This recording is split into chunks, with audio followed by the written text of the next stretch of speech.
What's up everyone? So I finally got my hands on the micro Komodo motor here. This was sent to me by Helidirect. I've been waiting for a while, but they finally got enough stock in to send me one. And I've got the SCX24 motor mount here too, but we won't be using this quite yet. It's a nice mount though, a little carbon fiber and aluminum action there. And the reason we're not using this mount at the moment is because I want to try and put the micro Komodo in the FMS so that anyone with one of these knows it'll fit. So here's the micro Komodo, and you can see it's pretty dang small. I'd say it's about the size of a 050 motor, at least in thickness this way, but shorter, about as long as a stock SCX24 motor, maybe a little bit longer. So yeah, I'm gonna try to put this in here. I'll time lapse it because I don't know if it's gonna fit or how it's gonna go. So yeah, enjoy.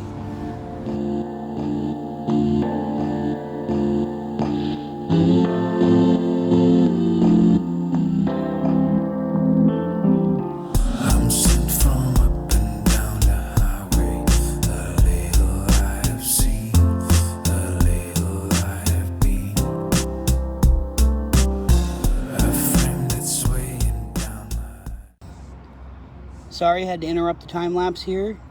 I had to figure out how to mount the motor, so after messing with it a little bit, I had to remove this little notch right here so that one of these could slide in there, and it does fit now. I think it'll work. I'm also going to have to slot these holes a little bit at an angle here so that the screws fit, because these screw holes are a little bit further in than this motor. So if you look side by side, you can see there's a little bit of a difference there. So yeah, let's continue on.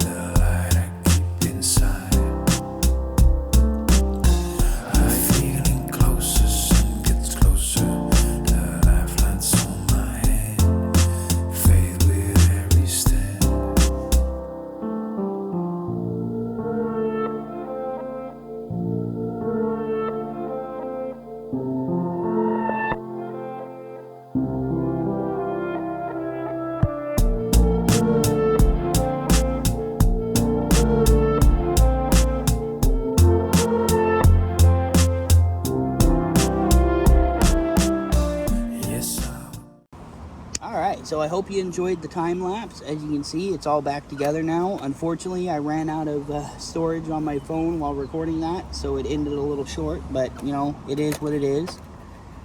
I've got the micro Komodo motor in there. This black box right here that just barely clears all of this, that is the Tegu ESC, just pressed between the chassis rails and it stays. Under the hood, you've got the stock battery. If I pull that out, here's the adapter I made. So I just had to put the JST 2.0 plug for the Tegu ESC on here, and then I just chopped the original plug off the stock ESC, soldered it together, no big deal there. Back here you've got the FlySky GT5 receiver.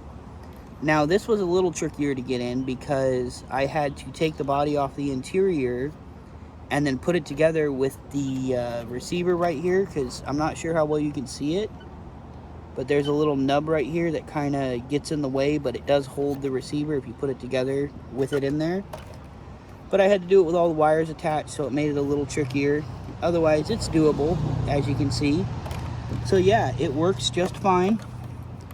I'm not 100% sure what the gear mesh is like inside, because the motor actually goes inside the transmission. It's similar to a servo. So unfortunately, I have no idea how well the gears meshed or anything. We'll just see. If it breaks, and I'll try to get some metal gears for it. But for now, you can see, check out the control here.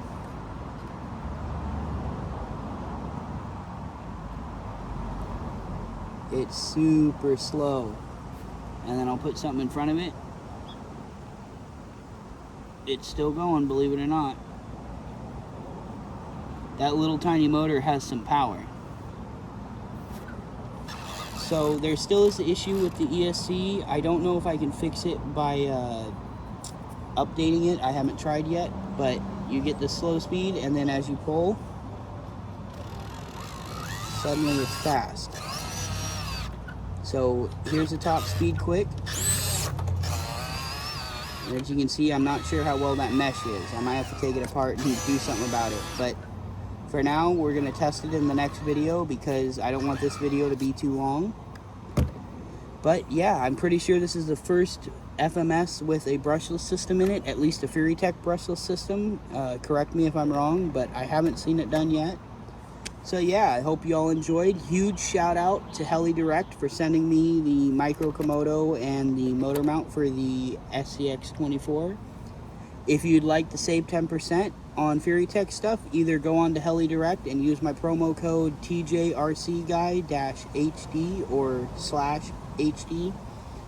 And if you want to use Furitek USA, you can use my other promo code, which is just my channel name, TJ the RC Guy. So yeah, I'll put those codes down in the description below and link the motor for you all.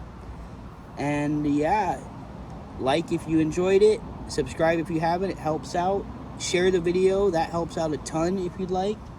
As well as hit that bell icon to turn on all notifications so you don't miss out when I post a video. I'll talk to y'all in the next one. TTFN. So I'm back after the outro real quick because I want to give you all a little update. Unfortunately, it's going to take longer than expected to get a actual run video of this with the brushless motor in it.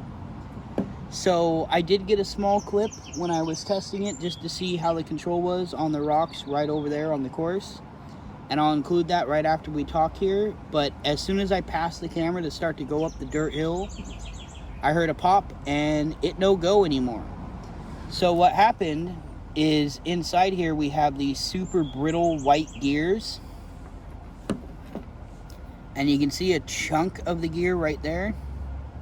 And I don't know how well you can see it on camera, but all the teeth on most of this little gear right here are gone. So, I mean, it didn't grind or anything. It just made a pop, and that was it. So, I'm going to have to try and scrape up enough money for metal gears. Unfortunately, I'm not rich like a lot of people think. I'm actually very broke. So, yeah. You can see, I can turn it, nothing happens. It's just neutral. So, yeah.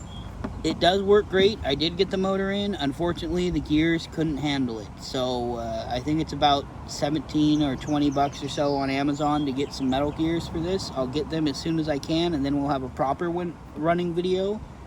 But for now, enjoy this little clip I got, and I'll get this up and running as soon as I possibly can. So yeah,